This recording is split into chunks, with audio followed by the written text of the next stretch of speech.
Hello, welcome to our study of Syriac. Today we're going to study and think about the consonants of the Syriac alphabet.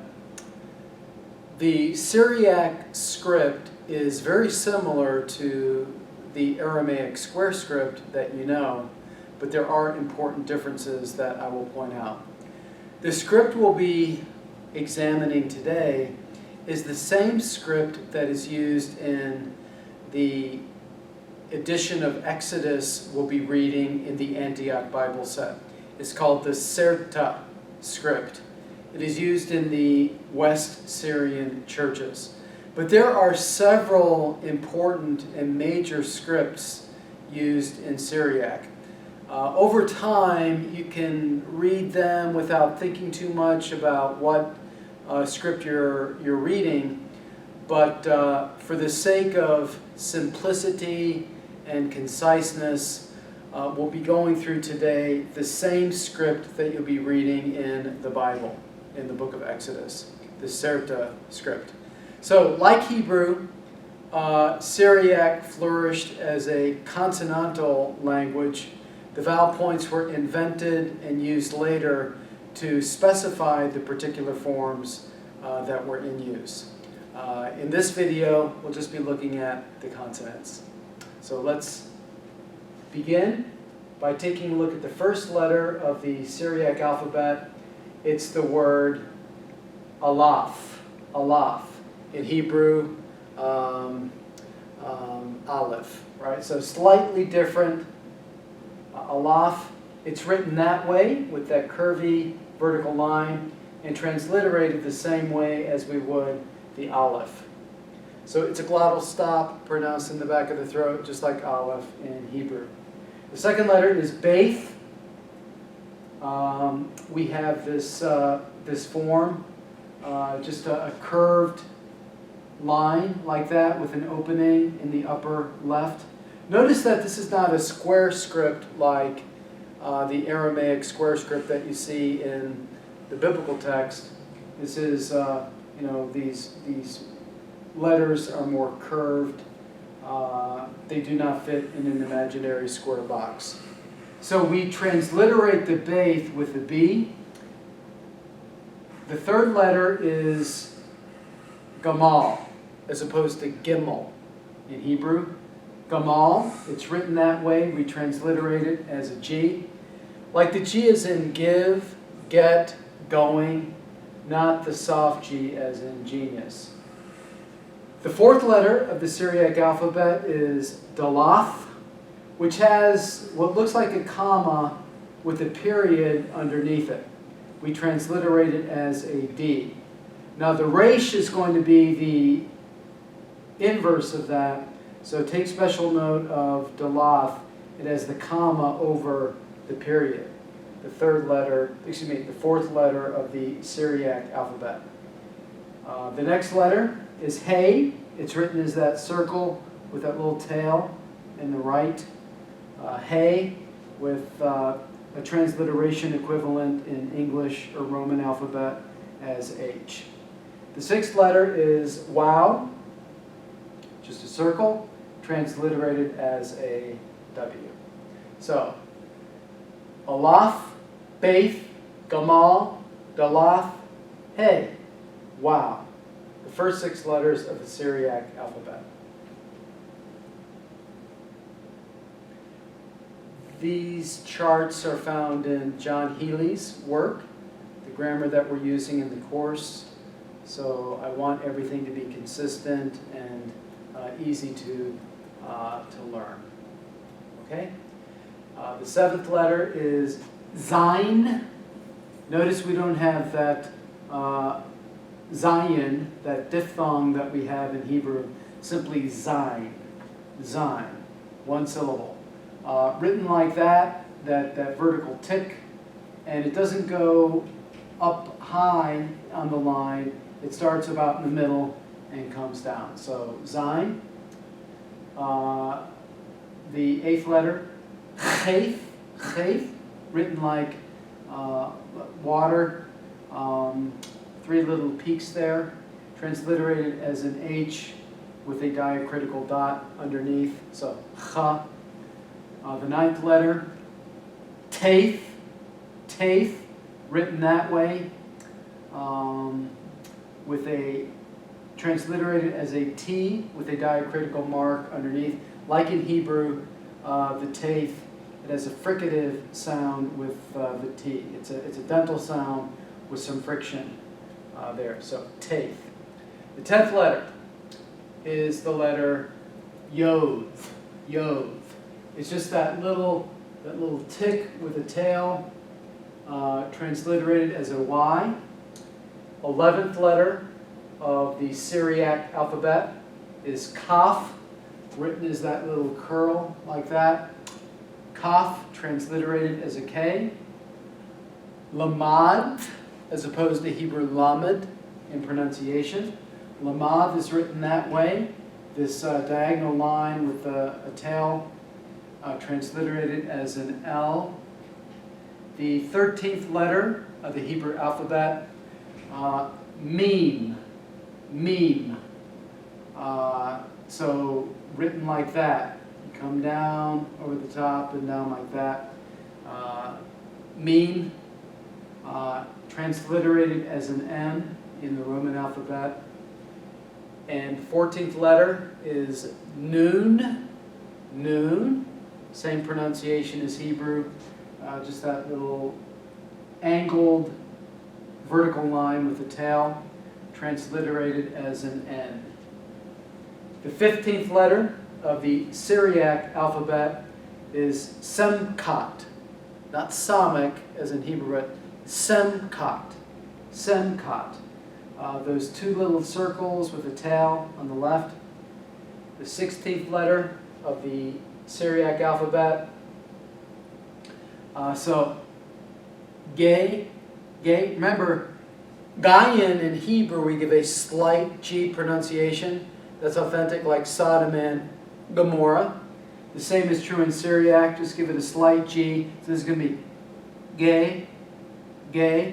Instead of that diphthong, aya, it contracts in Syriac. So gay, that's the symbol that we have a small diagonal line with a tail to the left. And the transliteration equivalent is a apostrophe going in the opposite direction as the one we had for Alaf. So gay. The 17th letter of the Syriac alphabet is Pei. Very similar to Hebrew without the final hey at the end, Pei. Written this way, almost like a Cinnabon, transliterated as a P.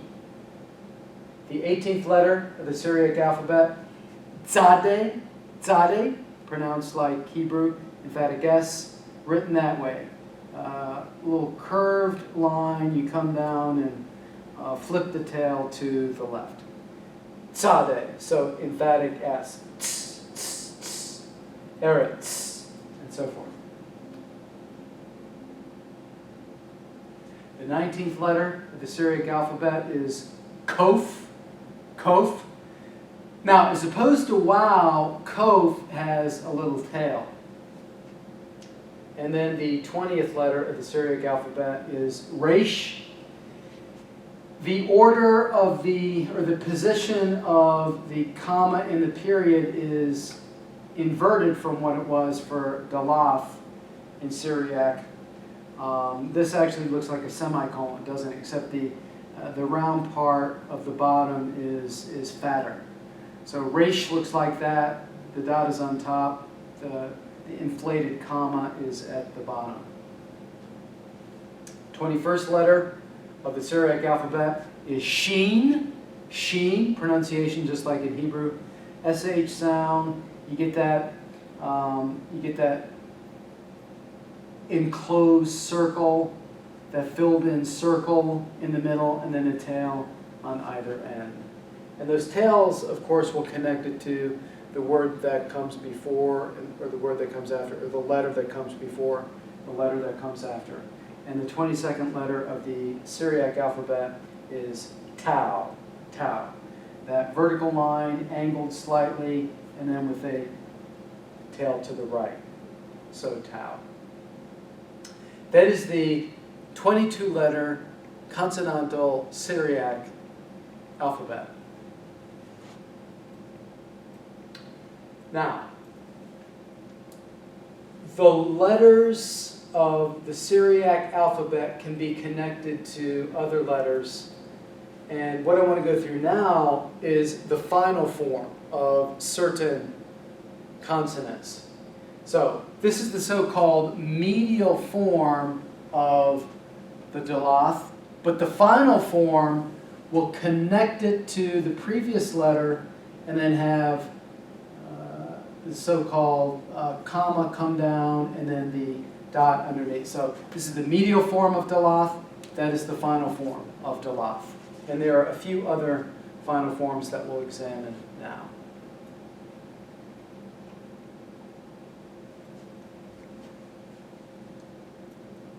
So these are the other final forms that we have. Kaf, medial form, the final form looks like that. Notice that visually it's marking that you've come to the end of a word. Lamad, medial form. The final form, you actually have two diagonals tracking. It's a very distinct form in Syriac. Medial maim looks like that. Final maim looks like that. So you're opening up the tail so you come down, and visually you see that you're at the end of the word. Medial nun looks like that. Final nun looks like that. It's angled and it's longer than the Zayn, but it does look a little bit like the Zayn. Gay looks like that in the medial form. In the final form, it looks like a shorter version of the Lamad. The medial form of Resh looks like that. The final form looks like that. You're just connecting the bottom half to the previous consonant. So those are, in total, 7 final forms, which are productive in Syriac, which is more than you have in the Hebrew consonantal alphabet. In the Hebrew consonantal alphabet, you only have 5 distinct final forms. In Syriac, you have 7. So visually, there was a movement towards readability when you got to the end of a word. So more is more beneficial. It's easier to read. Let's continue. So what this is going to show you is the unconnected form of the letter. The form of the letter when it's connected on the right, the form of the letter when it's connected on the left, and then when it's connected on the right and the left. And you can just kind of look at the chart in Healy and go down. So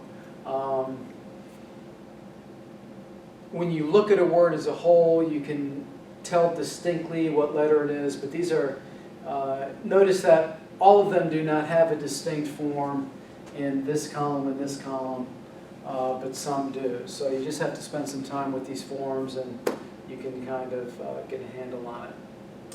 Let's go down to take a look at the rest of the chart.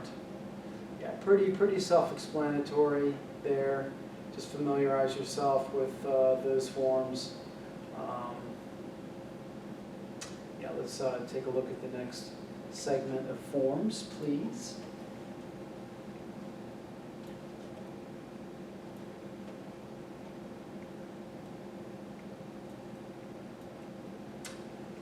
Yes. So the thing to note is that Kof will be connected to the letter that comes after it, and then here when it's connected on the right and on the left. So you'll have to be able to distinguish the wow from the kof, and you will do that by its connectedness. And there's a note on that after this chart. So let's move down. So please pay special attention to this paragraph. Confusion between consonants should not occur. Easy for Healy to say, right? With regard to the wow and the cove, it should be noted that wow is only joined up to a preceding letter. Cove can be joined in either direction. When cove is at the end of a word, it has this form. When wow is at the end of the word or a group of letters, it has this form. Okay? There are certain conventional special joins between letters, which are shown down here.